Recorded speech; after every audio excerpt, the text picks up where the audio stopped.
Dear students, good morning. आज के इस वीडियो में मैं क्लास 9th पोएट्री के चैप्टर सिंपैथी पर ले चलती हूँ। इससे पहले के वीडियो में मैंने the mountain and the squarer पर प्रकाश डाला था। अपेक्षा करती हूँ कि वो वीडियो आपको अच्छा लगा होगा और समझ में भी आई होगी बात। तो अब आज हम चलते हैं पोएट्री पर सिंपैथी। सिंपैथी मतलब होता है बेटा सहानुभूति। यानी कोई भी व्यक्ति जब डीप डिस्ट्रेस में होता है, परेशानी में होता है, कष्ट में होता है, तो हम उसको कुछ मधुर वचन द्वारा, कुछ अपने मधुर व्यवहार द्वारा उसके प्रति सहानुभूति करते हैं। इसी को सिंपैथी कहते हैं। और इस सिंपैथी का बहुत गहरा असर भी पड़ता है। किसी भी व्यक्ति को भले ही धन दौलत ना दिया जाए और उसकी पैसों से मदद ना की जाए, लेकिन अगर दो बोल मीठे वचन बोल देते हैं तो उससे वह व्यक्ति बहुत प्रभावित होता है और उसकी मानसिकता पर बहुत अच्छा असर पड़ता है। अगर वह अस्वस्थ भी है तो जल्दी स्वस्थ हो जाता है।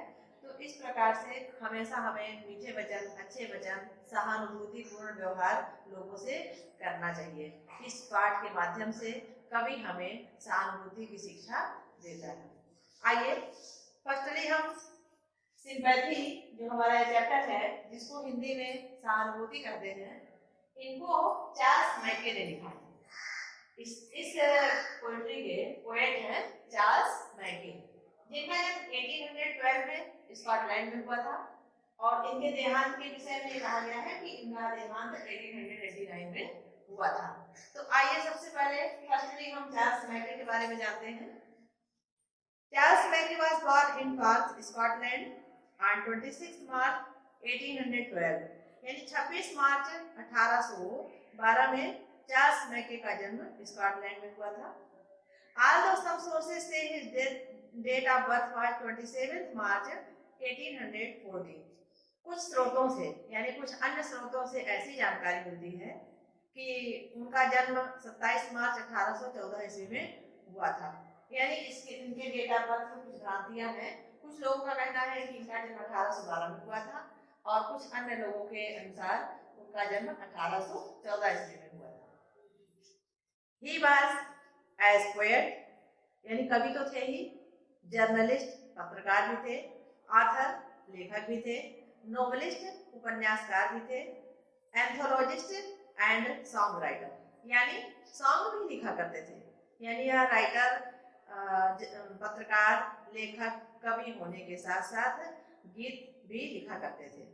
Remembered mainly for his book Extraordinary Popular Delusions and the Madness of Crowds, Cheer, Boys Cheer, The Poor Man's Riches, The Giants are his well-known poems.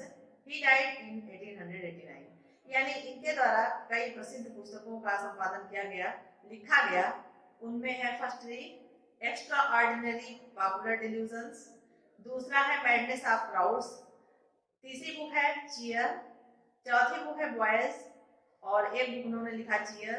इसके बाद एक और बुक उन्होंने लिखा द पुअर मैन्स रिचेस और last the giants. ये उनकी well known poems हैं। यानी इन पोएम को सभी लोग अच्छी तरह से जानते हैं और इन पोएम्स को काफी प्रसिद्धि भी प्राप्त हुई। He died in 1889 और 1889 में इनका देहांत हो गया। जो चार्ल्स मैके थे, इन्होंने कई कविताओं का संपादन किया, संसार में उनको बड़ी प्रसिद्धि भी प्राप्त हुई और अंततः बाद में इनकी मृत्यु हो गई 1889 ईस्वी में। तो अब तक बच्चों मैंने देखा कि सिंपैथी का मतलब होता है सहानुभूति और सिंपैथी के राइटर हैं चार्ल्स मैके। इनके बारे में कुछ लाइन हमने जाना।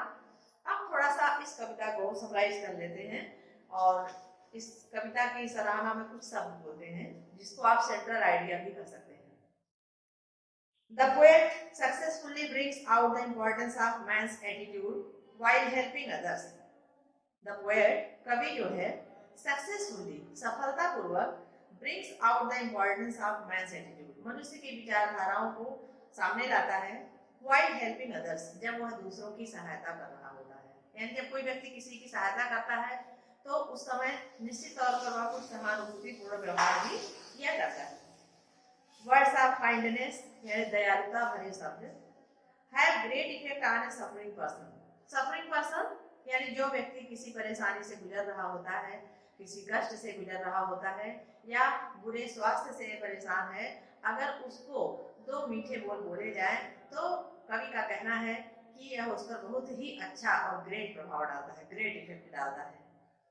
Money can not replace by sympathy. मनुष्य को कभी यह नहीं सोचना चाहिए कि धन जो है सबसे बड़ा है या सहानुभूति से बढ़ करके धन होता है। लेखक की निगाह में, कवि की निगाह में, पोएट की निगाह में सिंपैथी जो है वह धन से भी बढ़कर है। Only sympathy and kind words, केवल सहानुभूति और दयालुता भरे शब्द can heal the greatest wounds, बड़े से बड़े घाव को भर सकते हैं। वाउंड्स मीन्स होता है घाव या जख्म। तो बड़े से बड़े घाव को कौन भर सकता है? दयालुता भरे शब्द और सहानुभूतिपूर्ण व्यवहार। Nothing can be payable to equalize something sympathy. किसी से भी धन से और सहानुभूति को अगर ये कहा जाए कि बराबर की चीजें हैं तो तुलना नहीं की जा सकती। सहानुभूति का कोई मोल ही नहीं है, सबसे अच्छा सहानुभूति को माना गया है। तो मैंने इस चैप्टर में अभी तक पोएम के बारे में सराहना की, समराइज किया, एप्रिसिएटिंग किया। अब आते हैं पोएम पर। Firstly the poet expresses his distress in this poem. कवि जो है अपने दुख को इस कविता में दर्शाता है। वह बहुत दुखी है, एक बार वह बीमार पड़ा, अपने दुख को वह दर्शाता है, वह बहुत डीप डिस्ट्रेस्ड में है। Once he was in grief, एक बार वह कष्ट में होता है। A rich man helped him with money in need. आवश्यकता के समय एक अमीर व्यक्ति, एक धनवान व्यक्ति उनकी धन से सहायता करता है। But did not speak a word of sympathy to him. लेकिन सहानुभूति के कोई शब्द नहीं बोलता। The poor poet finds the money insignificant. जो बेचारा गरीब कवि है, असहाय कवि है, वह धन को उतना महत्वपूर्ण नहीं समझता। When he got well, जब वह ठीक हो जाता है, he returned his money with thanks. तो वह उस अमीर व्यक्ति के धन को धन्यवाद के साथ वापस कर देता है। Once again, when the poet was in grief, एक बार फिर से जब वह कष्ट में होता है, a poor man served him with sympathy. तो एक गरीब व्यक्ति उसके साथ सहानुभूति करता है। Till he recovered completely. तब तक करता रहता है सहानुभूति जब तक कि वह पूरी तरह से स्वस्थ ना हो जाए। The poet had nothing, कवि के पास कुछ नहीं था, to pay for his sympathy, यानी जो भी सिंपैथी पूर्ण व्यवहार किया गया, सहानुभूति की गई, तो कवि के पास कुछ भी देने के लिए नहीं था। पहली बात तो ये हुआ कि धन से सेवा की गई, उसके मौके पर धन दिया गया, मनी से हेल्प की गई, तो कवि जब स्वस्थ हुआ या जब अच्छी स्थिति में हुआ तो धन वापस कर दिया। लेकिन अब सहानुभूति पूर्ण व्यवहार को वह किस प्रकार से वापस करे, तो इस बार उसको वह सहानुभूति प्राप्त हुई, धन नहीं प्राप्त हुआ और पोएट रिकवर भी हुआ। तो देखिए कि उसके पास कुछ भी नहीं था, as it is unrepayable and far valuable than gold. और यहाँ पर पता चलता है कि गोल्ड यानी सोना, स्वर्ण जो होता है, स्वर्ण धातु बहुत ही कॉस्टली होती है, उससे बढ़ करके यहाँ पर सिंपैथी को दर्शाया गया है, सहानुभूति को दर्शाया गया है। यानी कवि के पास कोई शब्द नहीं है, कोई मोल नहीं है कि किस प्रकार से सिंपैथी को वह रिटर्न करें, वापस करें। अब आते हैं बच्चों इस कविता को, बहुत सुंदर, बड़ी ही अच्छी कविता है। इस कविता को पहले पढ़ते हैं, रीड करते हैं, इसको आप लोग कंठस्थ करिएगा, तत्पश्चात मैं इसका एक्सप्लेनेशन भी बताऊंगी। Firstly I read it. I lay in sorrow, deep distressed. My grief a proud man heard. His looks were cold, he gave me gold, but not a kindly word. My sorrow passed. I paid him back the gold he gave to me. Then stood erect and spoke my thanks and blessed his charity. I lay in want and grief and pain. A poor man passed my way. He bound my head. He gave me bread. He washed me night and day. How shall I pay him back again? How shall I pay him back again? For all he did to me, oh, gold is great, but greater far is heavenly sympathy. तो बच्चों, हमने इस कविता को पढ़ा, यानी इसमें कुल 4 stanza है। आपको ये मालूम होना चाहिए कि पोइट्री में जो पैराग्राफ होता है, जैसा आप गद्य में पढ़ते हैं, रोज में पढ़ते हैं, तो जो पोइट्री की लाइनें होती हैं उनको स्टेंजा कहा जाता है। प्रायः बच्चे कंफ्यूज हो जाते हैं कि स्टेंजा का अर्थ लिखना है, या क्वेश्चन आंसर दिए जाते हैं तो ये पूछा जाता है कि स्टेंजा से चूज करना है और आपको बताना है, तो कंफ्यूजन हो जाती है कि व्हाट इज स्टेंजा। तो स्टेंजा पोइट्री की जो लाइनें होती हैं उनको कहते हैं। इसके पहले की वीडियो में मैंने आपको ये भी बताया था कि पोइट्री यदि लिखनी हो तो वो प्रत्येक लाइन नई लाइन से स्टार्ट होती है और स्टार्टिंग सदैव कैपिटल लेटर से होती है। पोइट्री में कुछ राइमिंग वर्ड्स भी होते हैं। अभी आपको आगे की कक्षाओं में पोइट्री की तमाम विधाओं के बारे में बताया जाएगा, जैसे सोनेट होता है, ब्लैंक वर्स होता है, ड्रामेटिक मोनोलॉग होता है। इस प्रकार से कई कविताओं के रूप होते हैं। तो यहाँ पर हम सिंपैथी के बारे में पढ़ रहे हैं। अब इसके अर्थ की ओर ध्यान देते हैं। कवि कहता है, आई ले इन सारो डीप डिस्ट्रेस्ड, मैं एक बार बहुत ही दुख में परेशानी में लेटा था। My grief a proud man heard, मेरे दुख को, प्राउड मतलब होता है जो घमंडी हो, यहाँ घमंडी से मतलब है रिच मैन। एक व्यक्ति ने, अमीर व्यक्ति ने सुना। कवि कहता है कि मेरे कष्ट को एक अमीर व्यक्ति ने सुना। His looks were cold, he gave me gold, वह मुझको देखा और हमें सोना दिया, स्वर्ण दिया। But not a kindly word, लेकिन प्रेम भरे शब्द को नहीं बोला। My sorrow passed, मेरा दुख बीत गया।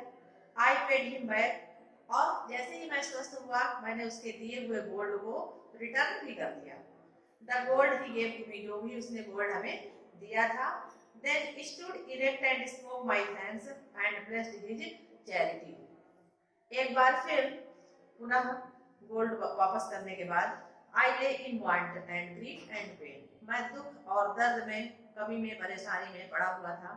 A poor man passed my way, तभी संयोग से एक गरीब व्यक्ति, असहाय व्यक्ति हमारे रास्ते से होकर गुजरा। He bound my head, bound बच्चों होता है दबाना, यानी किसी के सिर दर्द होता है तो प्रायः घर के मेंबर या घर के सदस्य सराहना के तौर पर या एक सांत्वना के तौर पर उसका सिर भी दबा देते हैं ताकि पेशेंट को रिलीफ मिल जाए। तो यहाँ पर कवि कहता है कि ही बाउंड माई हेड, यानी जो पुअर मैन था उसने उसके सिर को दबाया। ही गेव मी ब्रेड, और उसने खाने के लिए उसको रोटी भी दी। He watched me night and day, इतना ही नहीं, यानी सिर ही नहीं दबाया, सिर दबाने के साथ साथ भोजन के लिए रोटी भी दी और तत्पश्चात दिन रात सेवा करता था, निरंतर देख रेख करता था। ऐसा नहीं कि गोल्ड देने के बाद फिर रिटर्न हो गया, वापस चला गया और जब तबीयत स्वस्थ हुई तो उसने भी गोल्ड उसका वापस कर दिया। यानी सेवा अनमोल होती है, सहानुभूति अनमोल होती है। अगर किसी से आप ट्रूली वर्ड बोलिए, काइंडली वर्ड बोलिए, ये भी अनमोल होता है। ऐसा सभी में ना तो क्षमता होती है और ना सभी निर्वहन कर सकते हैं। इसलिए पोएट जो है सिंपैथी को ग्रेट कहा है। How shell I pay him back again, poet सोच में पाता है कि मैं कैसे इसको वापस करूंगा, यानी उस सेवा को वह याद करता है, उस हमदर्दी को, उस सहानुभूति को वह याद करता है कि किस प्रकार से वह उसको वापस करेगा। वह काफी कृतज्ञ होता है। For all he did to me, जितना भी उसने किया है हमारे लिए उसको मैं कैसे रिटर्न करूंगा। ओ गोल्ड इज ग्रेट, यद्यपि कि सोना महान है, स्वर्ण धातु जो है बड़ी कास्टली है, but greater for is heavenly sympathy, लेकिन जो सहानुभूति है इससे बड़ी नहीं है। स्वर्ण जो है सहानुभूति से बढ़ करके नहीं है। सिंपैथी अनमोल है, सहानुभूति सबके पास नहीं होती है, सबका तरीका भी नहीं होता, और सिंपैथी जो है एक आत्मा की आवाज है, हृदय से निकली हुई अंतरात्मा से निकली हुई एक्टिविटी है। तो सिंपैथी अनमोल है और इसको इसीलिए हेवनली कहा गया है कि it is God gifted not man made. अगर ईश्वर की कृपा है मनुष्य में तभी वह अंतरात्मा से सिंपैथी शब्द को महत्व देगा, महसूस करेगा और अन्य लोगों को प्रदान करेगा। इसलिए सिंपैथी को हमेशा गॉडली या हेवनली कहा गया है। God gifted it is not man made. तो बच्चों मुझे ऐसा लगा कि आपको यह चैप्टर बहुत ही पसंद आया होगा, बहुत अच्छा लगा होगा। और आप भी अपने लाइफ में सिंपैथी जरूर करेंगे। जो भी लोग डिस्ट्रेस्ड में होंगे, ग्रीफ में होंगे, पेन में होंगे, कष्ट में होंगे, आप उनकी परेशानियों को दूर करने का प्रयास करेंगे और अपने घर परिवार में भी इस चीज को कहेंगे कि हाँ भाई, सिंपैथी या काइंड वर्ड सबसे महत्वपूर्ण है, इसका बहुत ही सिग्निफिकेंस है। इसलिए हमेशा आप सहानुभूति भरे शब्द को बोलने का प्रयास करेंगे, अपने एक्टिविटीज में सम्मिलित करेंगे। ठीक है, तो आशा करती हूँ कि आपको यह वीडियो आज का बहुत अच्छा लगा होगा। तो आप इस कविता को जरूर याद करेंगे। इससे रिलेटेड जो भी पीडीएफ है वो मैं आपको सेंड कर दूंगी। तो आज के लिए बस इतना ही। टाटा, थैंक्स।